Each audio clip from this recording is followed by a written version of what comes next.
Estamos hoje diante de uma das mais antigas instituições públicas da cidade de São Paulo. Estamos falando da Câmara Municipal de São Paulo, que foi fundada em 1560, vejam vocês, por ordem do governador-geral do Brasil, Mendes Sá. São mais de 4 séculos de história dentro da cidade de São Paulo. E nós gostaríamos de mostrar um pouco desses detalhes internos que a casa que abriga hoje os vereadores tem a oferecer para o cidadão paulistano. Vejam vocês que em 1560, a partir daí, muitos foram os espaços ocupados pela Câmara. E a partir de 7 de setembro de 1969, ela ocupa aqui o Palácio Anchieta, que nós vamos conhecer agora. Sejam bem-vindos.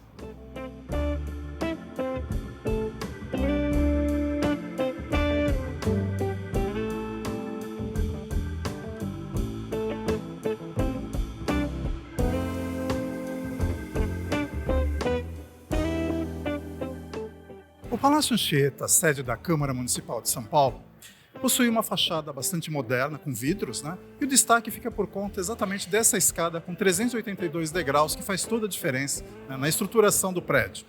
Outro detalhe interessante é exatamente a forma de construção. Em 1952 foi o seu projeto original, que deu realmente início, então, em 1960. E nós estamos aqui, então, com o Birajara, historiador aqui da Câmara. Eu gostaria de perguntar para ele, Birajara, como que era o início da Câmara lá no Brasil colonial, Como é que veio se tornar hoje esse grande prédio? Fala para a gente. A Câmara Municipal, ela surgiu oficialmente em 1560.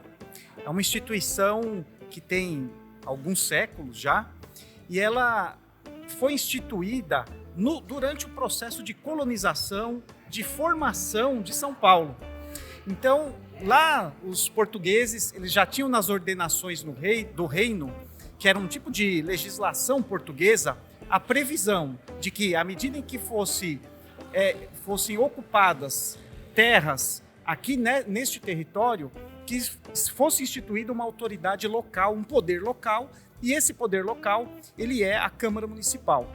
Foi instituída em 1560, a partir da transferência de uma pequena população que estava na chamada Santo André da Borda do Campo. Havia ali uma vila formada por volta de 1555, e essa vila, a população dessa vila foi transferida para a área elevada, onde hoje é a região do Pátio do Colégio, onde havia se formado um aldeamento jesuíta em 1554. Não havia ainda um poder local, que era a Câmara, mas com a transferência do foral, que era como se fossem as regras da Câmara, e também do pelourinho, que era um símbolo da autoridade municipal, que poderia ser de pedra ou de madeira, que ficava no centro da vila. Então se formou oficialmente a Câmara em 1560. É uma instituição que, na sua origem, tinha apenas 2 vereadores, um juiz, que era como se fosse o presidente da Câmara na ocasião, um procurador, tinha um fiscal, que era um almotacel, e também um porteiro. Era uma instituição simples, e onde esses vereadores, que eram eleitos pela pequena comunidade, eles se reuniam nas casas dos próprios vereadores, nessa comunidade, nessa vila que estava se formando naquela ocasião. Perfeito, muito bom. Vejam quanta diferença, São mais de 4 séculos, 465 anos praticamente, e hoje transformado então nesse grande palácio chamado então Palácio Anchieta.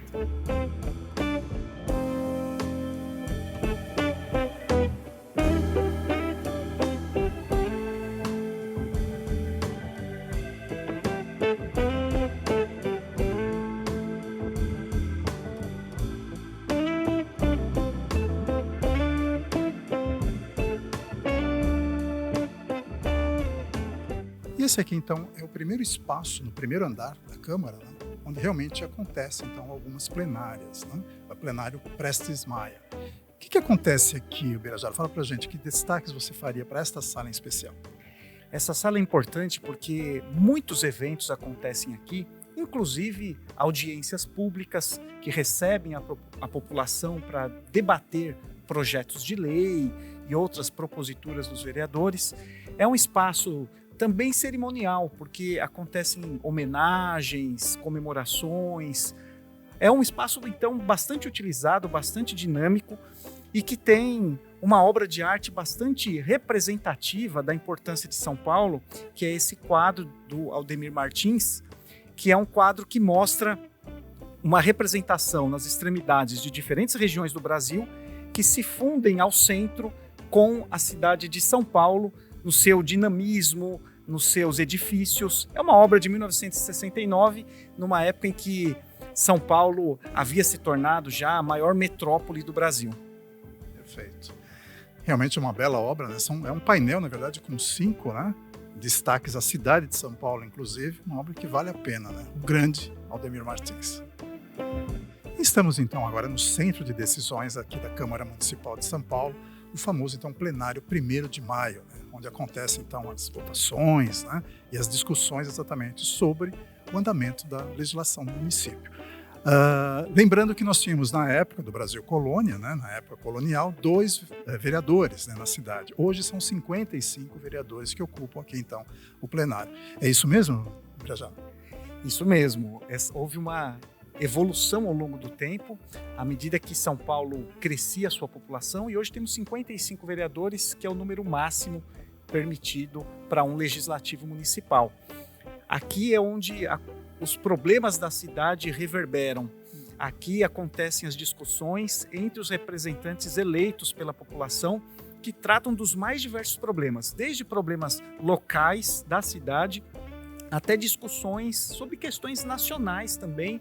É um espaço de discussão, de debate, de diálogo, de enfrentamento de ideias, e é um espaço onde são apresentados também projetos de lei para a cidade.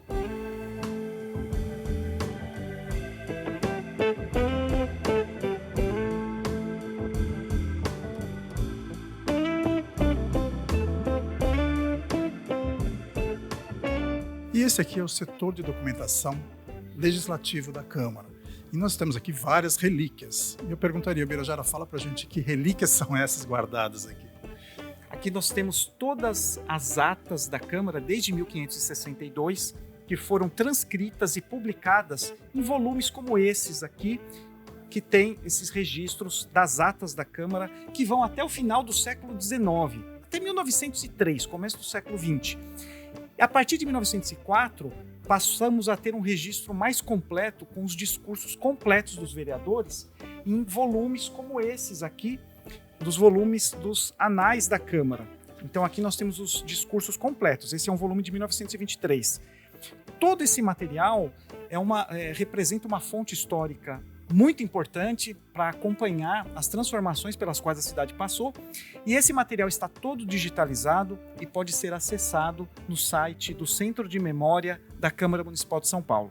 Também, além desse acervo aqui específico da Câmara, nós temos também aqui na Câmara uma biblioteca com diversas obras, tanto obras sobre a cidade de São Paulo, sobre obras jurídicas. Temos também um acervo de um importante historiador e jurista de São Paulo, que foi Aureliano Leite, que fez uma doação do seu acervo pessoal na década de 1970. Então, a Biblioteca da Câmara também, ela representa esse espaço de acesso à informação e também esse espaço de reflexão sobre a história e a memória da Câmara.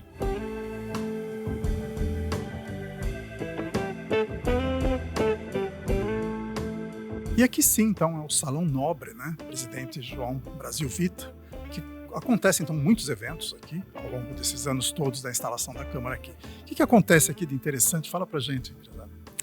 Esse é mais um espaço também de reuniões, de audiências públicas, de grandes eventos, de debates. A população também acompanha as discussões da Câmara nesta sala. E o Salão Nobre também recebe autoridades. Aqui nós temos obras de arte significativas, como uma obra de 1904, que é a Instituição da Câmara Municipal de São Paulo, de Antônio Parreiras. É uma obra que procura representar de maneira idealizada a formação de São Paulo, com a vinda do governador-geral Mendes Sá, com a presença também do padre José de Anchieta e algumas crianças indígenas, a figura também simbólica de João Ramalho com sua filha. É uma obra, então, idealizada do começo do século XX. Nós temos também obras aqui de 1969, como as obras, os grandes painéis de Clóvis Graciano, que representam figuras históricas da formação de São Paulo e também representam os bandeirantes paulistas. É, portanto, uma representação de São Paulo nos seus primórdios, feitos a partir do olhar que se tinha da cidade na década de 1960. Também temos uma obra que mostra o apóstolo Paulo, figura também importante que deu nome à cidade, tendo ao fundo o Pico do Jaraguá. É um espaço também com uma visão ampla da cidade e, enfim, é um espaço importante, celebrativo e representa também, por que não dizer, um espaço cultural da cidade. Perfeito. Realmente por isso que ele chama Salão Nobre, né? Inclusive, várias homenagens foram realizadas aqui a várias personalidades importantes, como o Grande Otelo, Daniela Mercury, Dercy Gonçalves, Maurício de Souza, entre tantos outros, que a Câmara, então, homenageou, né, personalidades importantes na cidade de São Paulo. Um espaço de requinte, muito interessante, também muito utilizado para esses eventos que o Birajara comentou com a gente.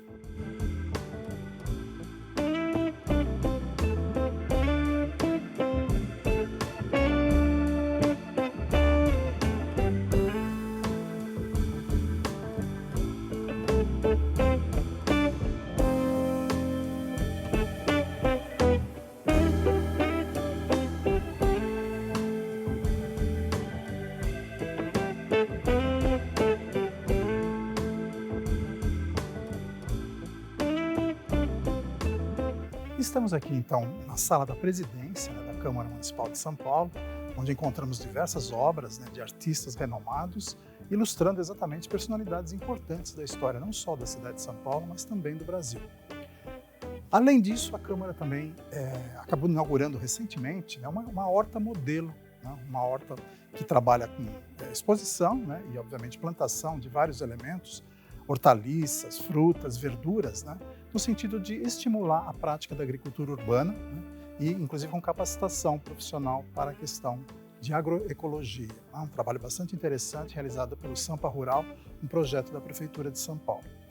E, além da horta, esse espaço também é possível de visitação, na medida que você faça um agendamento através do site específico, né, e pode conhecer, então, os detalhes, né, de todos os ambientes aqui da Câmara Municipal de São Paulo, inclusive as obras de arte aqui expostas. O Momento Jornada Cultural vai ficando por aqui, agradecendo sempre pela sua atenção. Esperamos nos ver, então, no próximo encontro, um outro episódio, um outro espaço de São Paulo, mencionando mais uma face da cidade de São Paulo. Até lá!